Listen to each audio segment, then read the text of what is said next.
settle people down so we can begin the session, because all our panelists are here, and so we can have people sitting on their seats now. Okay. Not been very effective. Okay, okay, we'll begin the session nonetheless.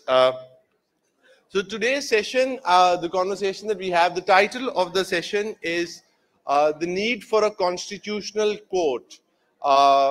And the larger theme of this conference this year is about constitutional crisis in South Asia. We've just had a very robust conversation on this in the inaugural session on some of the problems, challenges, both in Pakistan and across the region.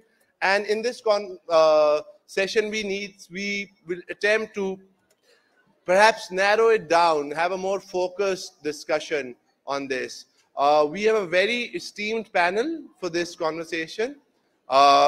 We are very honored to have Mr. Raza Rabbani with us. If I may request Raza Rabbani sahab to come on the stage. He needs...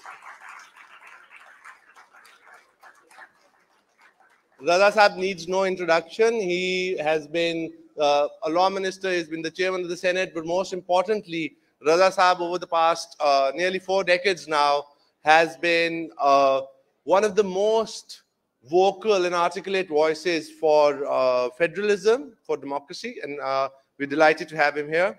We have with us Dr. Sadaf Aziz. Dr. Sadaf Aziz is the Dean of the Sheikh Ahmed Hasan School of Law at LUMS.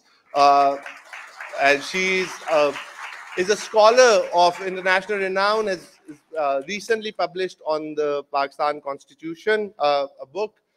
We are honored to have Mr. Rashid Rizvi with us. Again, Rizvi Saab needs no introduction. Rizvi Saab has been is one of the leading lawyers of Pakistan, but he has a lifetime of commitment to human rights, to due process, to the rule of law, and equally importantly, Rizvi Saab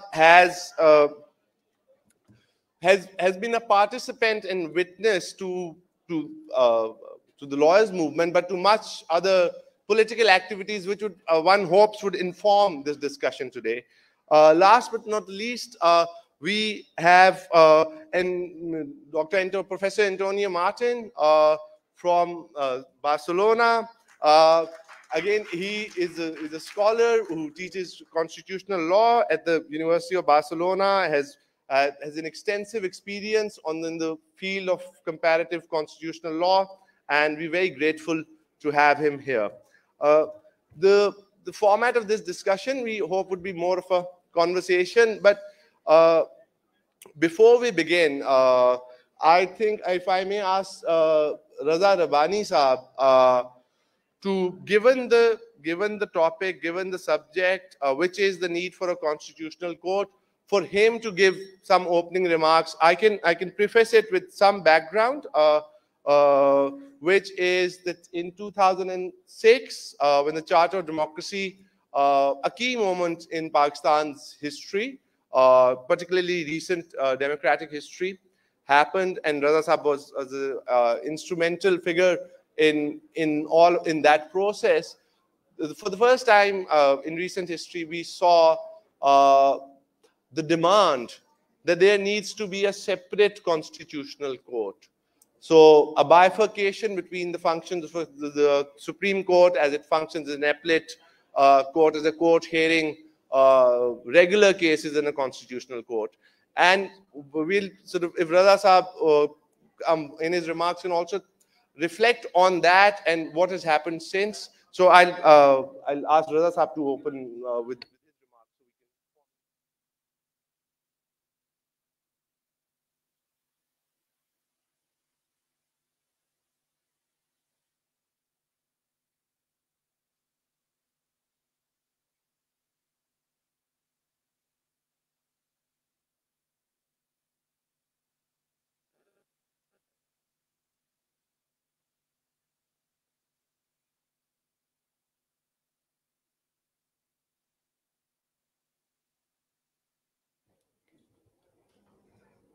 First of all, speakers sitting on the podium, the distinguished Minister for Law, ladies and gentlemen, and my dear students. I was told that this is to be more of a conversation, and therefore I have tried to limit myself to a written text so that I don't go on rambling and that we can have more of a question and answer and a conversation amongst ourselves.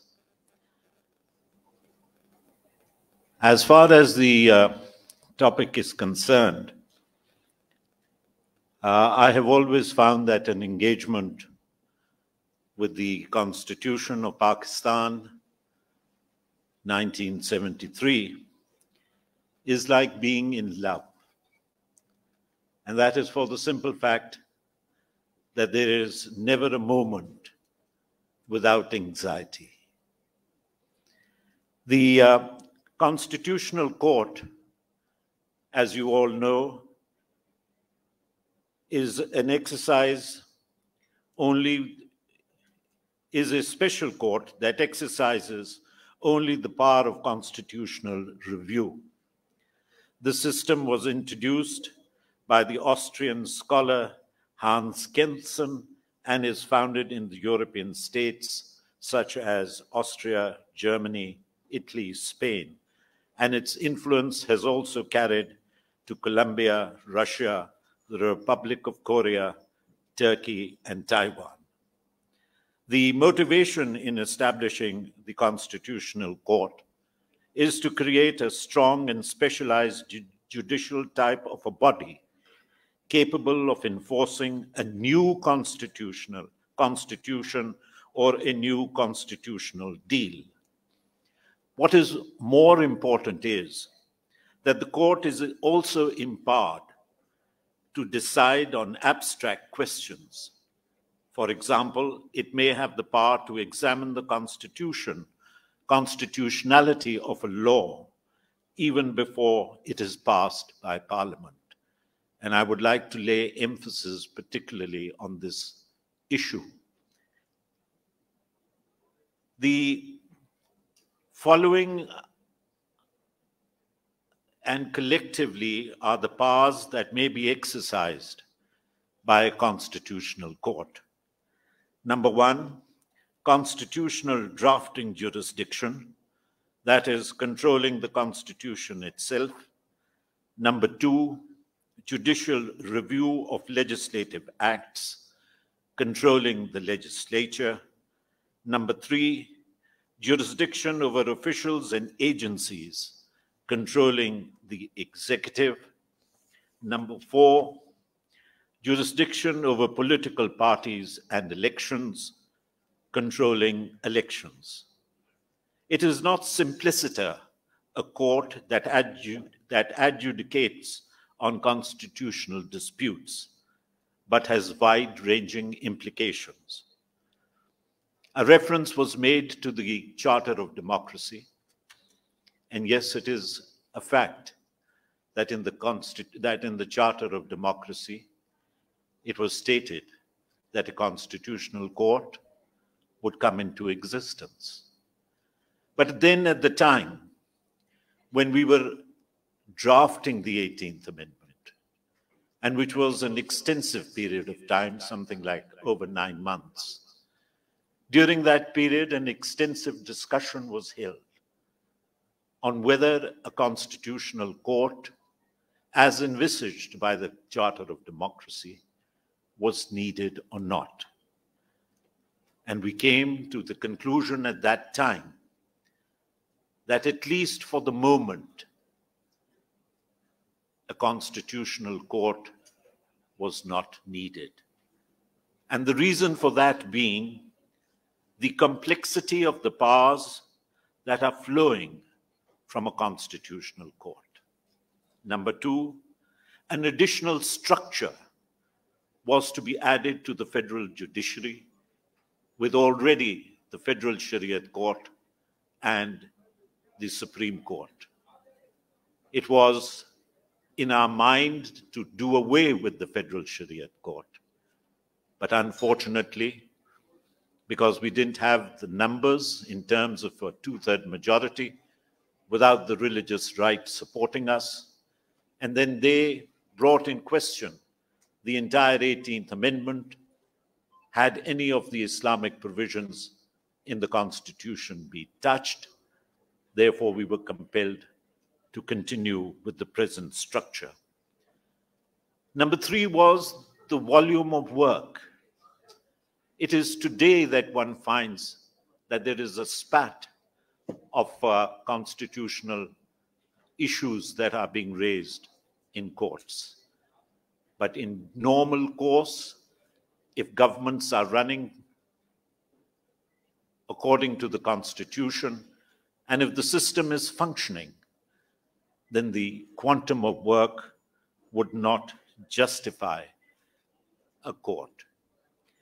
The other issue that was taken up at that time was that we recommended that in the Supreme Court itself, there should be a constitutional bench which would look at constitutional issues. But having said that, I think what one needs to do is to look at the Constitution itself. Because the Constitution itself of 1973 provides for a number of solutions to various issues that arise between the federal government and the provinces, between the provinces and the federal government. And one would then be questioning the fact that if one was to look at the Constitution and one was to follow the Constitution, would litigation in that stricter sense of terms really be necessary? Let me give you some of the examples.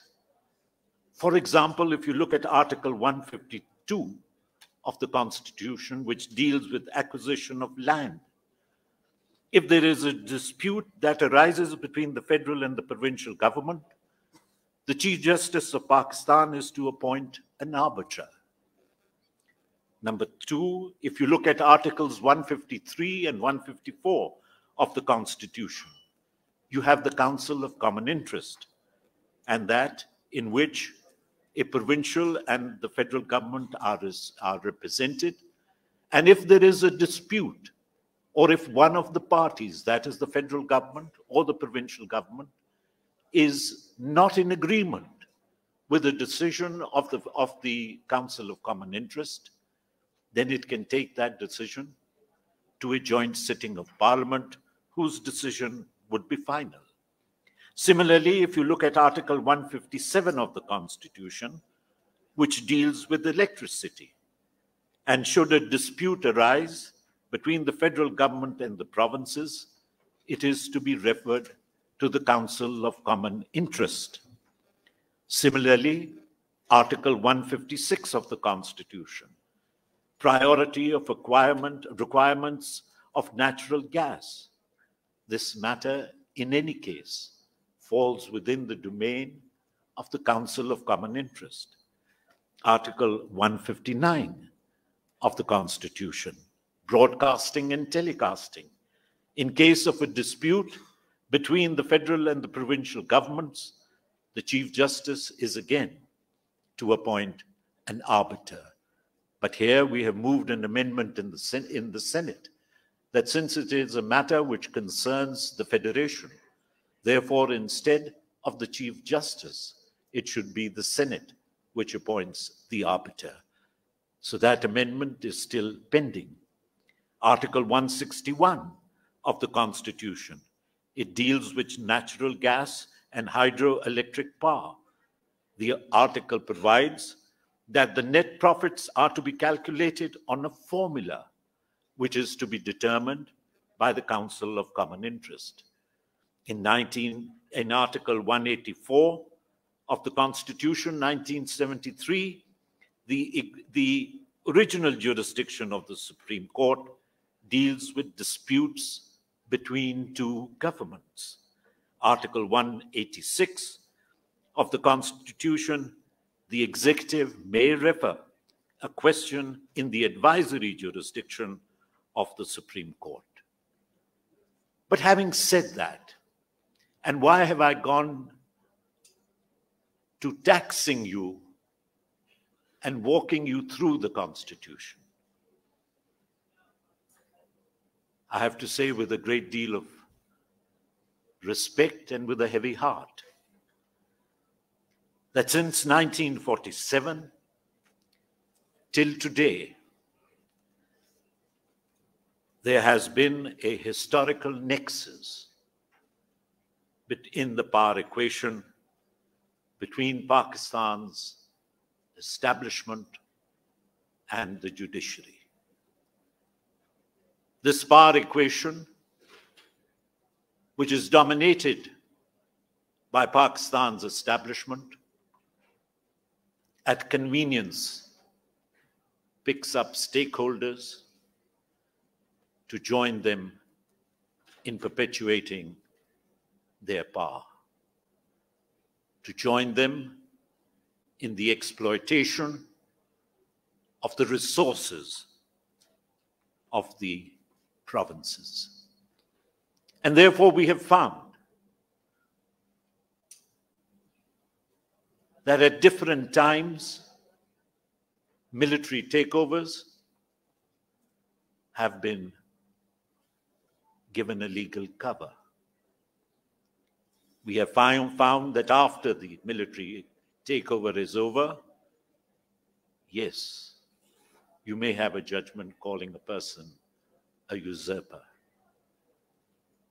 But at the nick of the time, they have been justified under the doctrine of political necessity. We have also found that there have been times when the military dictatorship has not asked for the powers to amend the Constitution, but those powers have been given, regardless of their asking to amend the Constitution. But as time has gone on and the military dictators have found that it is more convenient, rather than abrogating the Constitution, because they are aware of the fact that the 73 Constitution is such a document for which a national consensus amongst the federating units and amongst the stakeholders may not be possible. So therefore, we have had new terms, the Constitution being held in abeyance, certain articles of the Constitution being suspended, and now we have a new doctrine. And that new doctrine is the doctrine of reading in. And in the doctrine of reading in, we find that regardless of the fact that in the Aam Log Ittihad Party case, which is PLD probably 2022, regardless of the difficult test that the court itself has laid down, but yet when it comes to giving a push, that test is thrown to the winds. And you have the doctrine of reading in, and now I was really taken aback. In fact, as a member of parliament, I was thinking as to whether there is any need of parliament now or not. Particularly after I went through the detailed reasoning in the presidential reference on Article 63A of the Constitution. The manner in which the doctrine of reading in has been justified, quoting foreign jurisdictions, in particular that of the United States. But what we must realize is that there is a vast difference between the United States and the ground situation in Pakistan. Essentially, the United States has a presidential form of government. Pakistan has a parliamentary form of government, or at least that is what we hope it will have. But having said that, why I have changed my mind is because of the nexus, because of the obtaining objective conditions.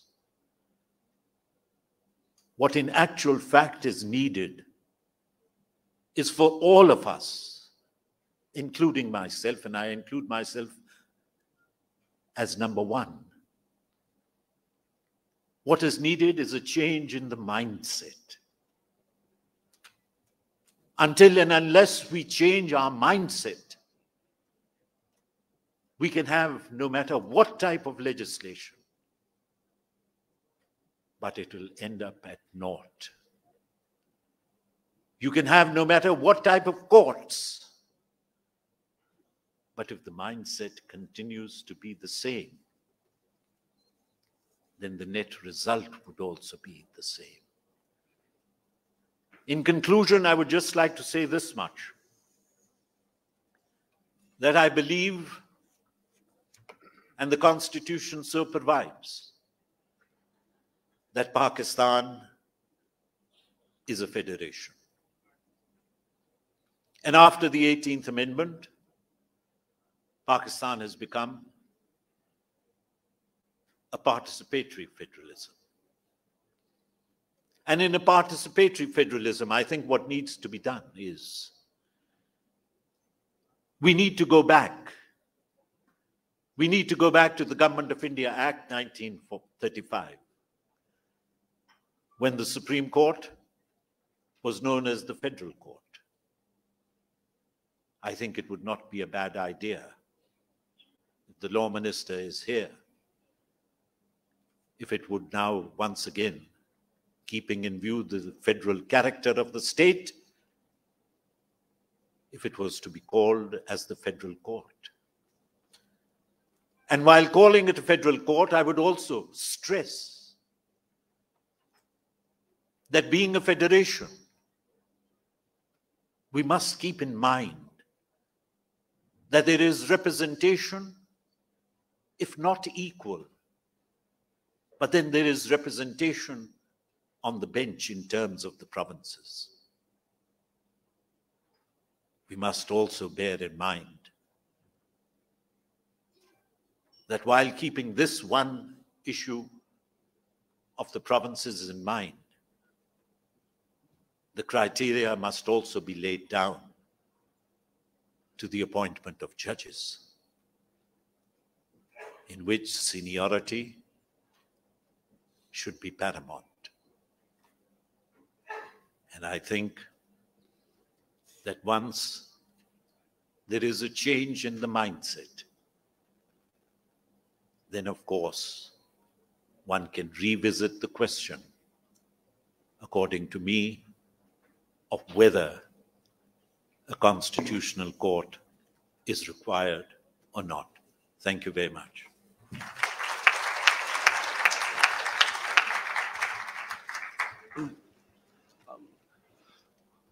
Thank you, Raza Saab, for these very eloquent opening remarks, which set the tone for our conversation, in my opinion, very nicely in terms of giving the focus and direction. Now, while moving on to Rashid Rizvi Saab, part of this conversation when this was happening about a separate constitutional court, part of the thinking, it seems, was the Pakistani, you, as you wish, you can bet here, okay. Part of the thinking was that Pakistan has the Pakistani Supreme Court has too much power, which means that, as Raza Saab gave the example of the Article 63A judgment, where there is a difference between interpretation and reading in, and there is too much, the Supreme Court of Pakistan, having both all appellate jurisdiction, having all constitutional interpretation jurisdiction, has the power, converges institutionally in the Supreme Court, and within the Supreme Court it converges in the Chief Justice. So when you looking now from the, let's say from 2007 to now, with the lawyers movement in the middle really, and now in the post lawyers movement judiciary, do you think that the Pakistan Supreme Court now is just too powerful a Supreme Court in a democracy? Yes, I will agree with you. Generally, what we say after the lawyers' movement, which was for the independence of judiciary, कि अदलिया अब मादर पिदर आज़ाद हो गई है. They don't have any limit of the jurisdiction. Their decisions are based on much more on likes and dislikes. There is no regulatory provisions how to deal with the suo motu cases, how to regulate urgent matters and old matters and regular matters. They have totally forgotten what was decided by their peers in 1950, 60, 70, 80, 90. Their conduct has become so authoritative that even if a lawyer comes before the rostrum, they announce their decision, dismiss. I think judiciary has become more powerful after 2007. And unfortunately, I would like to take advantage of Mr. Raza Rabbani's presence. At the time of framing 18th Amendment, they missed this opportunity to limit the jurisdiction of Supreme Court and suo motu jurisdiction. Even they failed to provide the appellate forum for a decision passed under Article 184(3). And that has made the judiciary unchanged.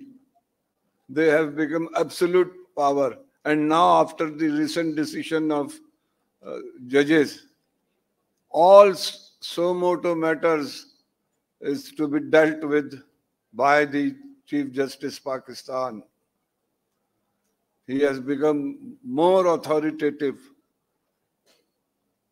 That should have been within the senior judges with some other regulatory provisions. But I agree with you that after 2007, the judiciary is and it is the time that something should be done. My friend, Mr. Azam Nazir Tara, learned law minister, is here. Mr. Raza Rabbani, former chairman, is here. अगर अभी भी लगाम नहीं डाले तो बहुत मुश्किल होगी.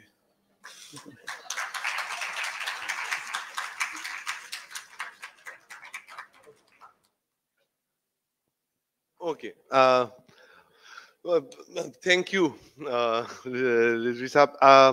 Now moving to Dr. Aziz, I think on a conceptual level, when we make this distinction between a constitutional court and a Supreme Court, like Raza Saab said about between a federal court and a Supreme Court, and we saw that before this constitution, we had a federal court.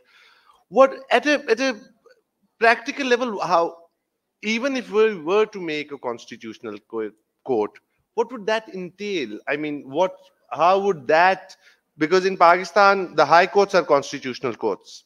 They have writ jurisdictions. So it's not only the Supreme Court. So if we were going to make a court which is only specifically vested with, has the authority of, and passes decisions on constitutional matters, how would that, given the Pakistani framework, would work? How would we make, if we were to make a constitutional court, how would we go about it? Well, I mean, certainly. Thank you, Saru. Thank you, Raza Rabbani Saab. Thank you, everybody, for your comments so far. And Raza Rabbani Saab ke to comments were really illustrative, I think, and went quite deep in terms of investigating and illustrating ke actual design features kya hone padenge if there is a constitutional court. So fittingly, obviously, because it was suggested so many years ago with the Charter of Democracy, and as far as I know, that is the first time in our post-colonial history जिसमें ये concept उस तरह से arise हुआ है and came within the public domain. एक चीज actually just taking up from some of the things that you were saying कि there is a change of a mindset which is necessary overall, so that you don't have these kind of deep encroachments on other powers. But I want to bring it back actually a little bit, because I think something about the Constitutional Court intersects with another very important domain जिसके बारे में आपने extensively बात की है, which is federalism. And if not federalism, because as you're saying, the 18th Amendment and all of its various provisions give dispute resolution mechanisms. एक तो see Council for Common Interest, which we know does not mean often enough, if at all, as an intergovernmental or intra-governmental organization. But one thing that I wanted to say, because what it spurred off for me, not just in the case of federalism, but when I think of rights adjudication in this country, over the last, even if we take it from 73 Constitution onwards, जिसमें इतनी elaborated हमारी fundamental rights हैं, along with that, with the case with federalism, even with the post-18th Amendment provisions, I think that the court has given us conflicting, judgments. So even where you have taken away some of the major issues, so when we talk about आपने जो provisions mentioned किए, those were around resource allocation, ownership, dispute, but this very large domain of overlapping legislative jurisdiction. I feel like, and this is, I'm holding this at the back, that there may still be something to investigate in a constitutional court, which has both the resources, the time, and perhaps the insulation from other kinds of political pressure to work out, or to be able to both bring uniformity to vast expanses of jurisprudence, but also thereby to do it in a well deliberated fashion. So I'll just briefly say that post 18th Amendment, हमारी legislative overlap has been reduced to now a mini concurrent list, but we have sort of conflicting judgments on the expanse of those vis-a-vis federal and provincial powers. On the other hand, there was another instance. In the powers of provincial governments to invoke, federal legislative powers in order to provide uniform legislation. And the reason why I think this is important, in addition to the fact that obviously this has to do with a very primary function of government at all levels, is the fact that so many of these legislative enactments actually intersect with labor rights, with welfare provisioning and things of that sort. So when we have unclear precedent, and we have precedent that conflicts in certain cases, then what we have is the apparatus of government, which is at a standstill, oftentimes for the people who need it the most. So if these governmental agencies and the like are forestalled from acting because these legislative powers are not clear, then I think that's a problem. And so that brings forth beyond the, and I know that today and on, in many occasions, of course, we think of the meta political issues and the issues of political, sort of structures of government and office holders and their relative powers. But the other thing that I wanted to bring up again also and draw attention to the fact that in spite of a very long now, history of constitutionalism and fundamental rights adjudication, we again have very few points of clarity or doctrinal advancement when it comes to the adjudication of our fundamental rights. So briefly, if we think about Article 25, which is the right of equality and a right against discrimination, it's yet not very clear, what the tests are vis-a-vis the according of equality rights, what counts as discrimination that will be barred, when affirmative action can kick in. I think there's some developments happening, but again, the primary feature in those judgments has tended to be, and not just Article 25, but in the interpretation of all of our fundamental rights, is a great deal of deference to the government of the time or national security concerns. And as all of us know, there are huge in our constitution and in the constitutional structure. And I wish that this had, perhaps had greater play at the time that the 18th Amendment certainly was being authored, is the need for such wide clawbacks to our fundamental rights, which are written into the text of our fundamental rights, which then again encumber our judiciary from being able to provide the breadth of rights that as citizens we should be able to expect. But not just that. So that is the design feature, that is the textual feature of our constitutionally accorded rights. But the larger thing, obviously, also being that that is always only the beginning and the touchstone. And perhaps, and so again, in a way, Sarup, coming back to the question that you were asking, I guess the question that I would ask vis-a-vis whether or not we have constitutional courts which are separate from, or where you can sever the appellate jurisdiction of the highest court in the land so that they are arbiters of the expanse of constitutional provisions and rights, will they have the wherewithal to do that? What would be the mechanisms in a design way that would ensure that the expertise and the independence was there? I mean, of course, as you mentioned, the independence of the judiciary or Rashida Zisabnebi has been the preeminent issue, of the last many years in terms of appointment of judges and the like. Would we have to, so Sarup, coming to your point, would we have to come up with a mechanism for appointment which was separate from the regular judiciary in order to ensure that? Because the issue of independence obviously is not a settled one, although valiantly fought for by the existing judiciary. Also, what would then be the safeguards and possibilities for a judiciary of that sort, or a pure constitutional court, to be able to bring greater depth and breadth into the articulation of rights and into issues particularly pertaining to federalism and the like?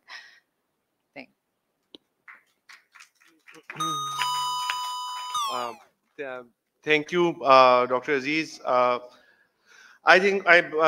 I think that you have sort of brought much needed sort of nuance into when we think at the conceptual level. And moving this conversation to Professor Antonio Martin on the broad idea, as you heard, so in Pakistan there is the power of judicial review, there is the power of constitutional interpretation. which is vested in both the high courts, provincial high courts, and the Supreme Court. So Pakistan does have constitutional courts. The question initially was, from where we started was, should we have separate constitutional courts?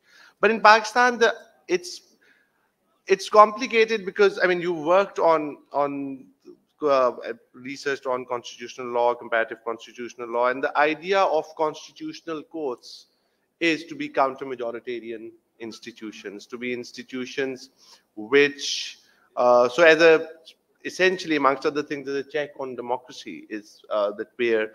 But in Pakistan, I think it's complicated. I don't know if it's unique, where you have a populist judiciary, which is now, after a mass public movement about a decade ago, which now sees itself and often says as much that they embody the will of the people, they would act on the will of the people. And then the idea of the Supreme Court of Pakistan being a counter-majoritarian institution, which is that there is the parliament to uphold the will of the people. How would the principle of a constitutional court, and the example that, Article 63A, the detailed judgment example which is given, which it seems is gone beyond interpreting, to many people it seems, it goes beyond interpreting the language of the Constitution. It reads, as Raza Sahib said, reads and interprets language which isn't there, which is rewriting. So then how do we grapple with that? There is the power to be a constitutional court, and we get the idea of being a counter-majoritarian court. And that's where freedom of religion, freedom of expression, so that court is, even if you have a government at a point which does not believe in these ideals, you will have at least a structure which the court protects. But if that is a court which says that we also embody the will of the people, then how does the principle of being a constitutional court would operate, or what complication would arise there?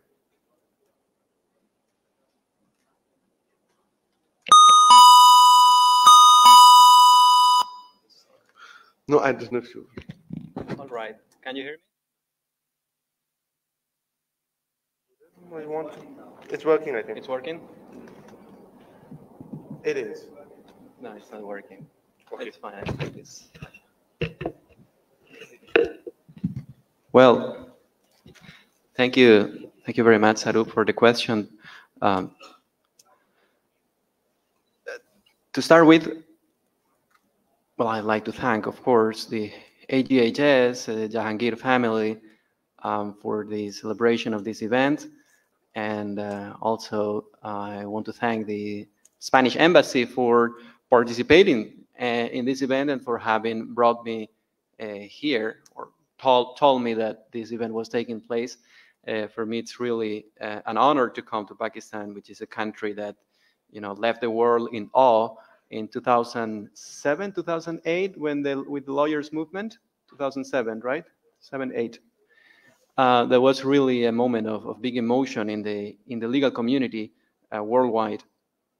Going to your question, we have to consider that the Constitution in and of itself embodies values, principles, and policies that might be at odds at a certain given moment with the power in place in a country. So there is the dichotomy between a constituent power and the constituted power. In a way, you can say that the people of Pakistan in 22-23 is subjugated by the people of Pakistan in 1973. You can say so. Or you can also look at it from another perspective. You can say that the people of Pakistan in 2022 is guided by the people of Pakistan and the constituent power in Pakistan in 1973. And you can say that if that constitution is granted normativity, if that constitution is binding, and as if it seems it is, and there is judicial review, then that can give wisdom to the rulers of Pakistan in the year 2022. Wisdom on the basis of the policies, principles, and values that were enshrined in the Constitution in 1973. Is that counter-majoritarian? Yes, but I think that the counter-majoritarian idea lies at the heart of the idea of a constitutional law. Also, in the case of the United States, the rulers of the United States are subjugated to what was decided in 1787. Of course, there is the power to modify the Constitution within the limits and according to the procedures set by the Constitutional Charter. Now, I think that you pointed at something interesting, which is the concept of judicial activism, and the threat that, in fact, the constitutional interpreter or the interpreter of the law, regardless of whether it is the Constitution or a legal act, that the interpreter of the law might be an activist and might be, in fact, exercising power, and not in the way that Montesquieu theorized about the legal interpreter, that should be the mouth that pronounces the words of the law, that is as a no power, as a neutral power. In fact, according to the theory, to the traditional theory of separation of powers, the legal interpreter should not wield power, should bow to the policy preferences, to the principles, and to the values that were decided by the decision makers, by the legislator, or by the constituent or constitution maker. Now, the question, I think, maybe should be, can a constitutional court tackle the problem of judicial activism? I think that's an interesting question, but that goes to, to what has just been said. What kind of design can we give to the Constitutional Court to ensure that the Constitutional Court will not be an extension of the judicial activism carried out by the ordinary judges? And of course, there are many types of designs. Usually they are referred as the German model or the Italian model.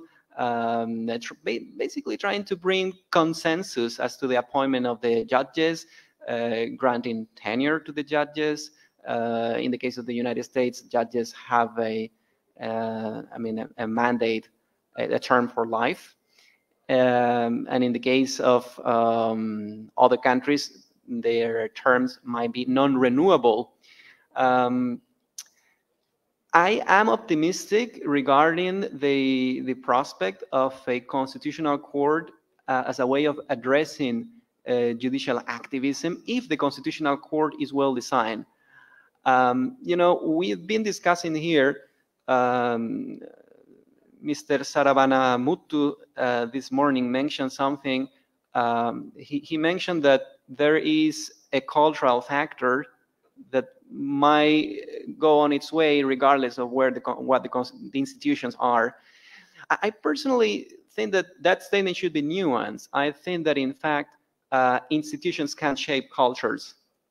So I do think that the legislator or the constitution maker could create a sort of ivory tower where judges could be isolated, detached from the more or less from the reality, from the day-to-day politics, and decide.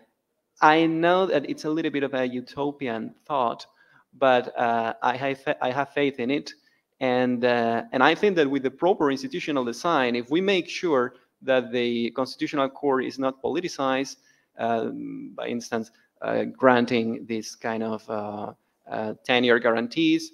Also, another element of institutional design, which could be very interesting in this aspect, is by appointing the magistrates of the Constitutional Court by a lottery among certain people that might be eligible. So, for instance, taking all the people who are full professors of constitutional law in Pakistan, or all the high magistrates in Pakistan. And if there is no a big consensus between parliament, prime minister, and other instances of power, then there is a lottery.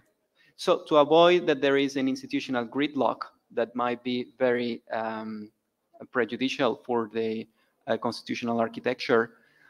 So yes, I believe that, I do think that constitutional courts are counter-majoritarian. I do not see that counter-majoritarianism to be a threat to democracy.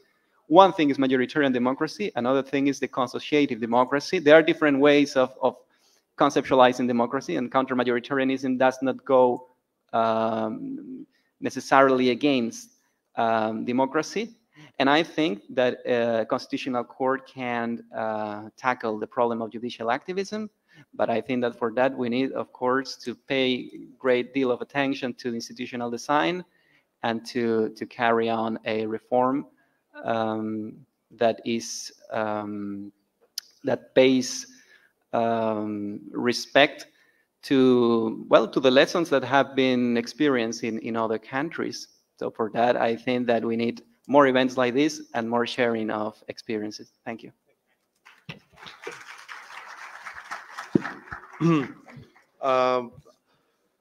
Thank you, Professor Antonio. I think I will ask a question. I mean, first to Raza Saab, and you know, any panelist then can weigh in. But Raza Saab, after sort of we've had this conversation, the 18th Amendment happened, and what we saw immediately, 18th Amendment, post 18th Amendment, and because you mentioned the appointment of judges, Dr. Aziz mentioned the appointment of judges, Rashid Rizvi Saab mentioned it, Professor Antonio mentioned it, and there was a consensus and there was an attempt to make the appointment of judges more transparent, a more inclusive, a more fair process. And there is no polite way of saying it. The then Chief Justice Iftihar Chaudhry Saab held a gun to the Parliament's head and said, pass the 19th Amendment. And how does one deal with that? So it's saying that, you know, even if you make a constitutional amendment, the Supreme Court came this close to saying that we can adjudicate on the validity of constitutional amendments, and it precipitated the passing of the 19th Amendment. Then we get into that space, which is a question that I asked Rashid Rizvi Saab, is we want a court which is independent, we want a court which is powerful, but we also want a court which is accountable, not in the sort of power, abuse of power sense, which is some conversation, but with some in terms of charting out its jurisdiction, because that's what has happened. So your experience after the 18th Amendment and the 19th Amendment, which my understanding is the Parliament was pretty much left with no choice. From that experience, what is a reform idea that comes to your head, which you think where the court remains a powerful and independent actor, but there are just limits to it, where it can't overrule the 2/3 majority consensus of the Parliament. So if you want to, you can, yeah.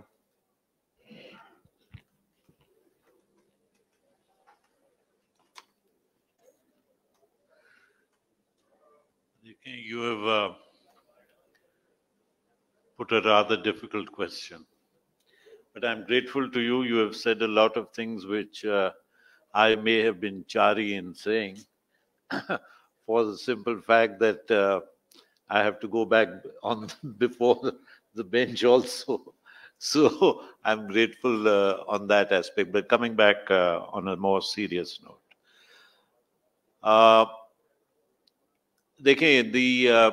Rashid Rizvi Saab also mentioned the 18th Amendment and spoke about appellate jurisdiction, which we were unable to do.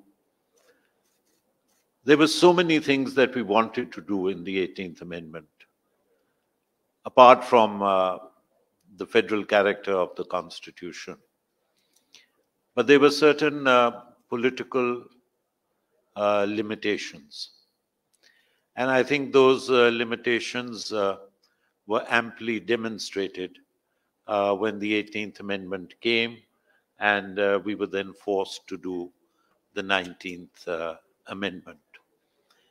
But the story doesn't end there also. I have no qualms in admitting that Parliament compromised in doing the 19th Amendment. We compromised. But then what was the result of the compromise? What we tried to salvage by way of the compromise, we lost in terms of judgments.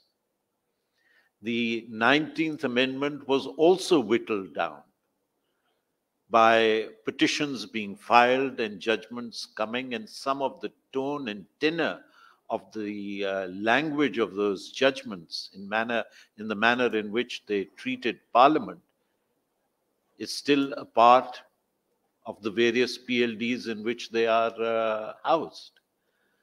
So to be very honest and very frank with you, there was something which I was going to say yesterday. I was going to say tomorrow in the session I am, but I think let me say it now and repeat it tomorrow. And that is that आप इन चीजों को isolation में नहीं देख सकते. The judiciary or the parliament is not functioning in isolation. The situation prior to a couple of years was where there was a total monopoly of Pakistan's establishment. In particular, Pakistan's military establishment. Now, over the last 4 or 5 years, we have seen a gradual change. And that gradual change is that from monopoly, we are shifting to dominance. And in that shift in dominance, you find all the traditional stakeholders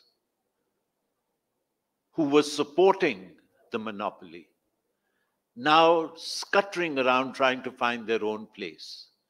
It's not that they don't know the Constitution. They know the Constitution very well. They know what is the trichotomy in the Constitution. But they feel that this is a period of transition, and in that transition, if there is as much encroachment I can do in my field, let me do it. And therefore, I believe that until and unless there is a holistic approach to the entire issue, looking at issues in isolation and trying to look for reform agendas in isolation is not going to work. You will have another 19th Amendment, and you'll have another judgment which will follow it.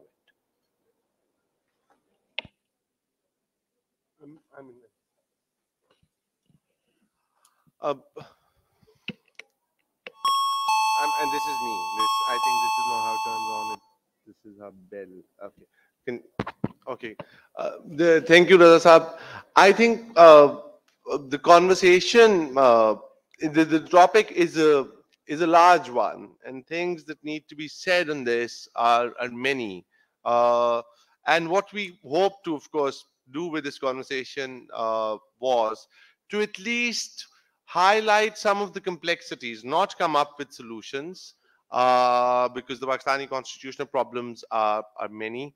But and so I'll now open this for about 15 minutes of questions. I mean, I don't know if there's a volunteer that I can take mics to people and what? 20 minutes of questions. Oh, okay, 15 to 20 minutes of question is what I've gathered. And yes, I mean, and my request would be, of course, keep your questions brief. کیونکہ بہت سے ایسے موضوعات ہیں, وکلاء کی gathering ہے, لوگوں کے اپنے خیالات بھی ہیں, ظاہر ہے بہت مفید خیالات ہوتے ہیں, مگر وہ سوال پہ زیادہ فوکس رکھیں تاکہ جو گفتگو ہے, جو مکالمہ ہے, وہ سیشن کے بعد بھی ہو سکتا ہے. جی ان کے پاس مائک اگر لے جائیں کوئی.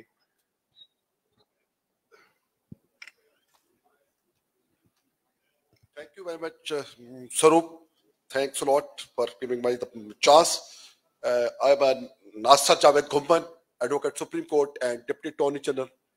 My question in the perspective of the two words, one by ex-law minister and my party's leader, word mindset, and Mr. Rizvi Sahib, bar leader, Lagam. In this perspective, the Constitution gives Article 191 of the Constitution, wherein it has been said that subject to Constitution and law, word law, the Supreme Court may make rules regarding the prospectus and procedure of the court for the ad interim period till the Charter of Democracy is acted upon, Constitutional Court constituted, or a debate is going on. There is a mandate given to the Parliament that a law could be made, and the Supreme Court will make the rules in accordance with the law. The judges would be bound down under the law that when a constitutional petition comes, such that senior judges will be said, no personal liking or disliking will go in, and other procedure to put down the petition aa gayi hai, faragh hui hai, aap laga nahi rahe hain uski petition. In this perspective, the law could be made by the Parliament, and then the rules will be made by the, and there could be given a specific period in that law. The Supreme Court will make the rules in a period of subsequent. In this regard, neither any party has talked nor till today, 75 years have gone, and 73 afterward, no law has been made. So, what is the perspective and what the law has gone? मेरा ख्याल है किस पे काम हो रहे उस पे जनाब की है.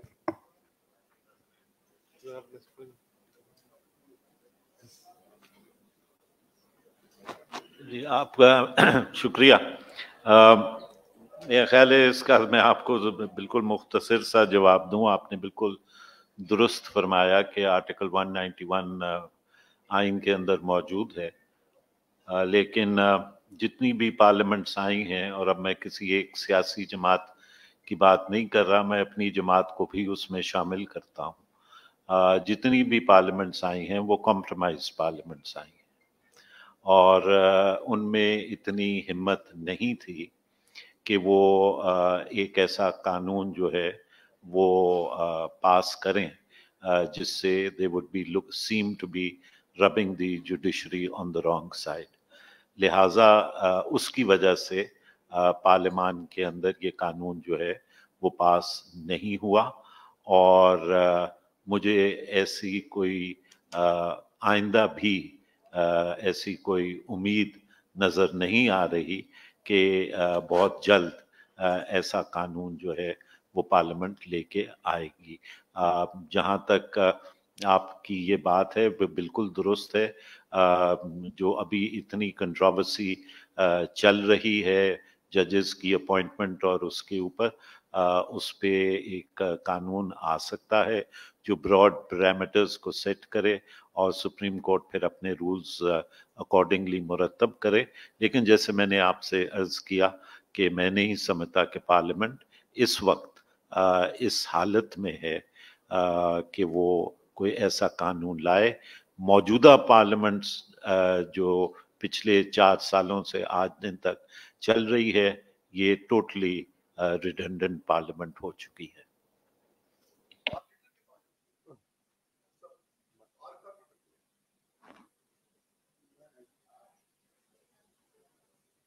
میں ایگری کروں گا رضا صاحب سے. بہت سی چیزیں پریکٹیکل اور وقت کے ساتھ آدمی کی سوچ بھی بدل جاتی ہے. ہم جب لاء کالج میں پڑھتے تھے 72 کا انٹرم کانسٹیٹیوشن تھا اس وقت. ہمیں پڑھایا گیا تھا کہ اس ملک میں آئین میں 3 ادارے دیے گئے ہیں: لیجسلیچر، جوڈیشری اینڈ ایگزیکٹو. لیکن اب جب میں اپنی زندگی کے آخری اوورز میں آ گیا ہوں، پتہ چلا ایک چوتھا ادارہ ہے جو آئین میں نہیں پڑھا جاتا اور وہ سب سے مضبوط ہے.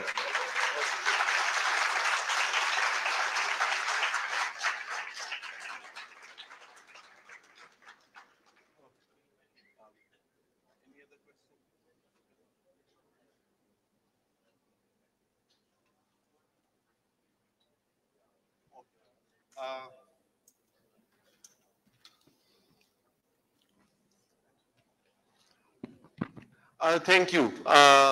And as I said کہ یہ گفتگو ایسی ہے کہ یہ تو چل سکتی ہے اور ہمارے پینلسٹ سے بہت سے سوال پوچھے اور بھی جا سکتے تھے، مگر آگے سوال چلیں آپ. ہے میں تو ختم کرنے کی چکر.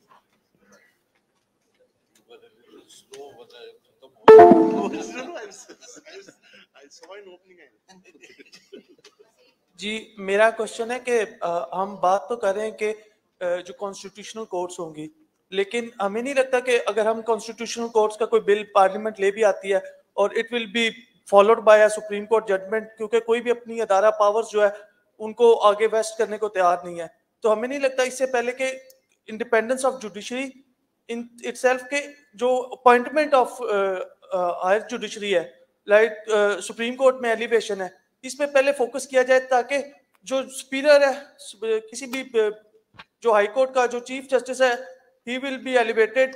تو ایک دفعہ پہلے جب ہم جوڈیشری کو انڈیپینڈنس کر لیں گے اسپیشلی سپریم کورٹ کو، دین کوئی بھی اگر کس قسم کا لا آتا ہے تو اس کو ہمیں پارلیمنٹ کو یہ ڈرنا ہو کہ it will be followed by a P L D and it will be strike down by the Supreme court.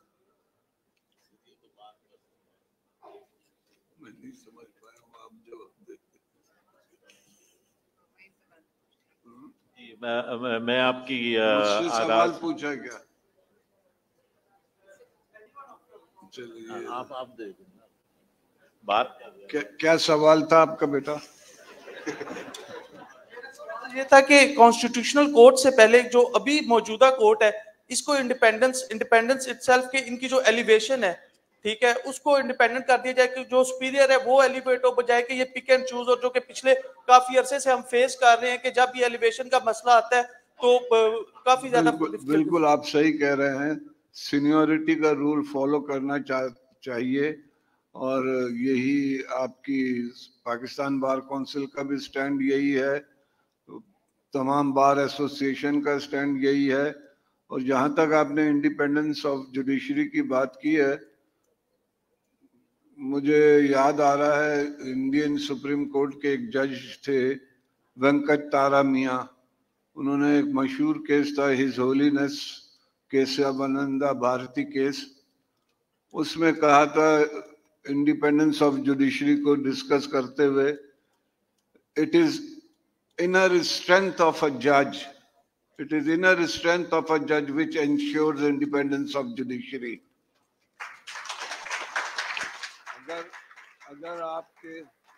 اگر آپ کے ججز کمزور ہیں، بائس ہیں، انڈیپینڈنٹ نہیں ہیں، تو آپ دنیا کا بہترین آئین لے کے آ جائیں، فیصلے وہی ہوں گے، آپ کے خلاف ہوں گے. لیکن آپ دیکھیں 52-53 میں جب چیف کورٹ سندھ تھی، اس وقت کوئی ایسے قانون نہیں تھے، لیکن اس وقت کے ججوں نے سندھ چیف کورٹ کے مولوی تمز الدین خان کیس میں ایک تاریخی فیصلہ دیا تھا، اس لیے کہ وہ ان کی انر اسٹرینتھ تھی. آج ہم ڈھونڈتے ہیں وہ انر اسٹرینتھ ہمیں ملتی نہیں ہے.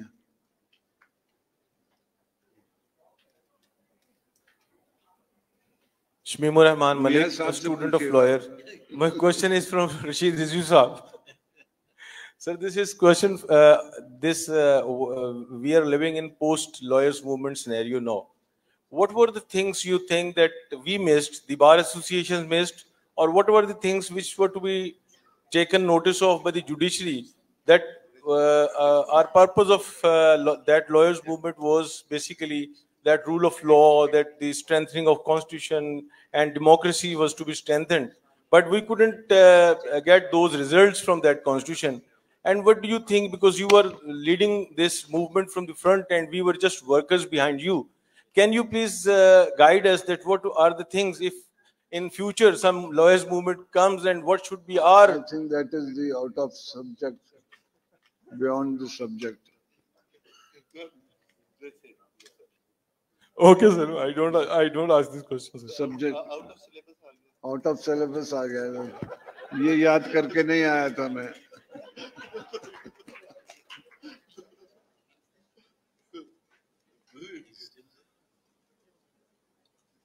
उसमें शमीम साहब यही था कि चीफ जस्टिस पाकिस्तान को रेस्टोरेशन की तहरीक थी, उसमें आज़ाद अदलिया के भी सवाल आया, जमहूरियत का भी सवाल आया, इसलिए कि मार्शल डिक्टेटर बैठा हुआ था. उसमें हमसे जो बाद में गलतियां हुई हैं उसका फल हमें मिल सका, हमारे तक पहुंच सका. और जुडिशरी जो है ना बेकाबू होती चली गई. जिन लोगों को अपने घर सही करने थे, हम उनके घर की दीवारें खड़ी कर रहे थे, छत डाल रहे थे, उन्होंने हमें बाहर निकाल के अपने जो घर बनाना शुरू किया, उसमें पड़ोसियों के भी, मोहल्ले वालों के, सबों के घर मिसमार कर दिए. और वो किला बन गया है अब सुप्रीम कोर्ट, जिसमें हम और आप नहीं जा सकते, एक आम वकील नहीं जा सकता, एक गरीब आदमी नहीं जा सकता है. मैं आपको एक बात कहूँ, मैं एक दिन सुप्रीम कोर्ट 3-3:30 बजे खत्म हुई, मैं अभी बाहर निकला कोर्ट 1 से, मैं जा रहा था, मुझे माजरत के साथ पंजाबी आती नहीं है, लेकिन एक साहब ने मोबाइल पे बात करनी शुरू की, बेचारे विलेजर लगते थे मुझे, कहने लगे थे इंसाफ लेना आए सी वो तारीख लेके जा रहे हैं. तो हमारा ये जुडिशियल सिस्टम है, जब तक ये आप नहीं बदलेंगे उस वक्त तक लोगों को रिलीफ नहीं मिलेगा, लोग खुश नहीं होंगे.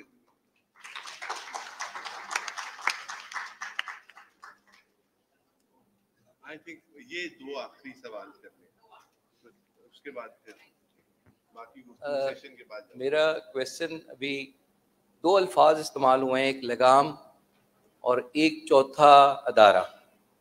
तो लगाम किसी और इंस्टीट्यूशन के लिए इस्तेमाल हुआ है, चौथा अदारा किसी, क्या ये दोनों इकट्ठे एक अदारे के लिए इस्तेमाल हो सकते हैं?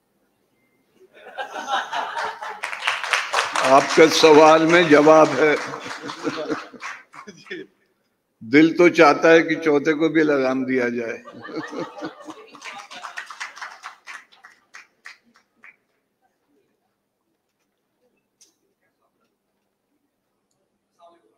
My name is Asma Jahangir and I am from Punjab University Law College. So मेरा सवाल जो है ना वो स्ट्रक्चर के हवाले से है कि अगर आप कॉन्स्टिट्यूशन कोर्ट्स बनाते हैं तो 2-3 मेजर इश्यूज भी हमें आएंगे.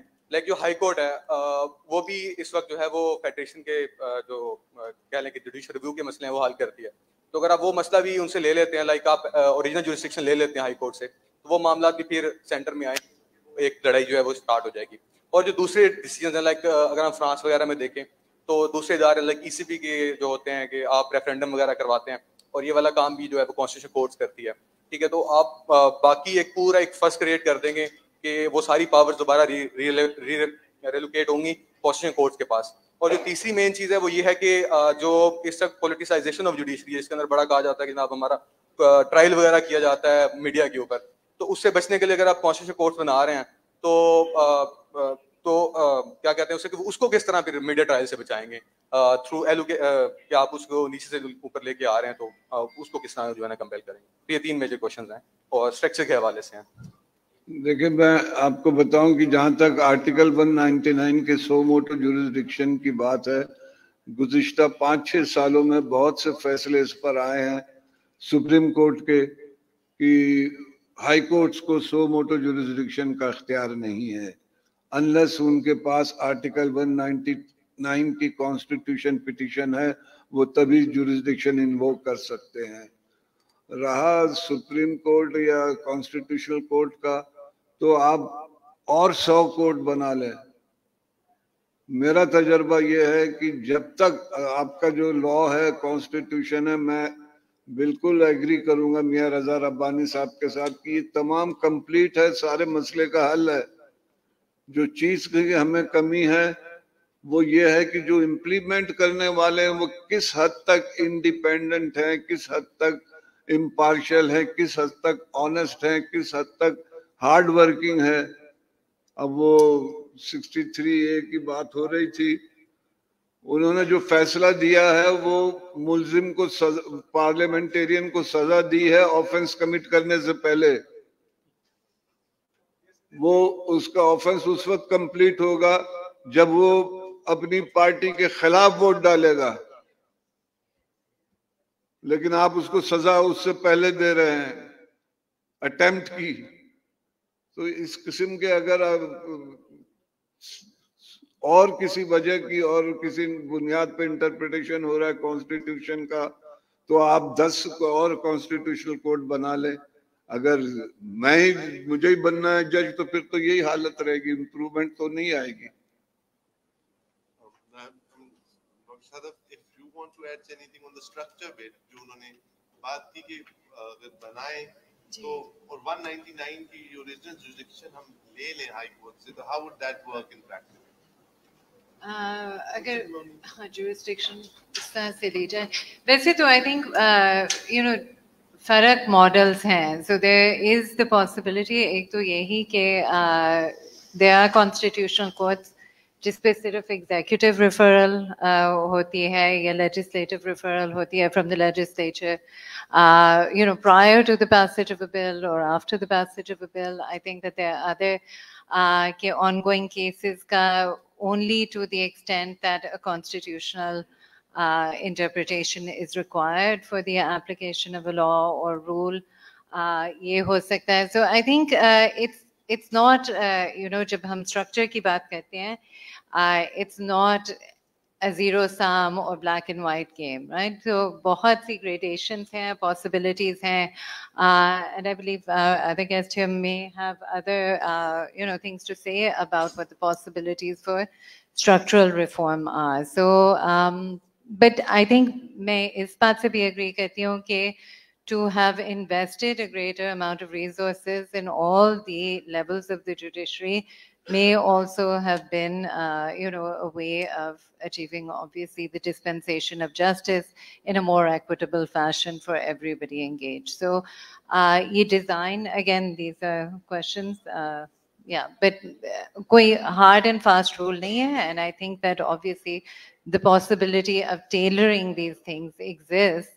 And while we might,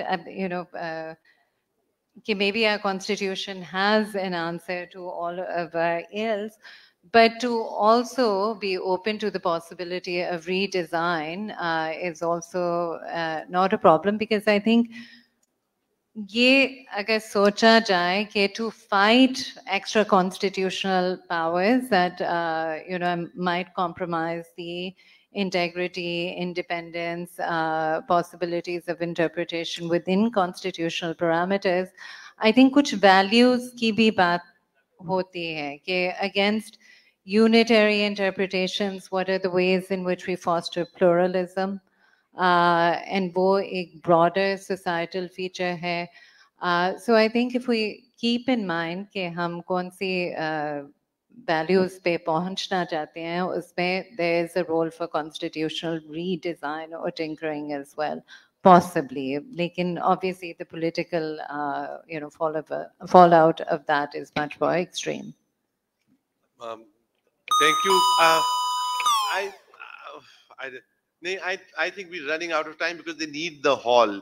تو یہ جیسے میں نے کہا کہ یہ گفتگو جاری رہ سکتی ہے, آپ پینلسٹ سے بھی بات کر سکتے ہیں, but we thank everybody for coming, and I especially thank the panelists, Raza Saab, Dr. Sadaf Aziz, Rashid Rizvi Saab, Professor Antonio. We are very grateful. It was a privilege, and thank you. Nice to meet you.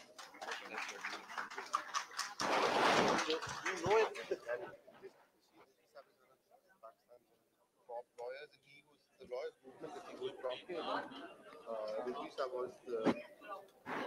was one of the leaders, the leading light to that.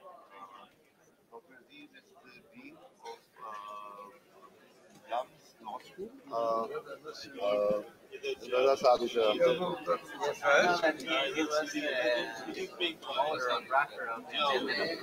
yeah, he's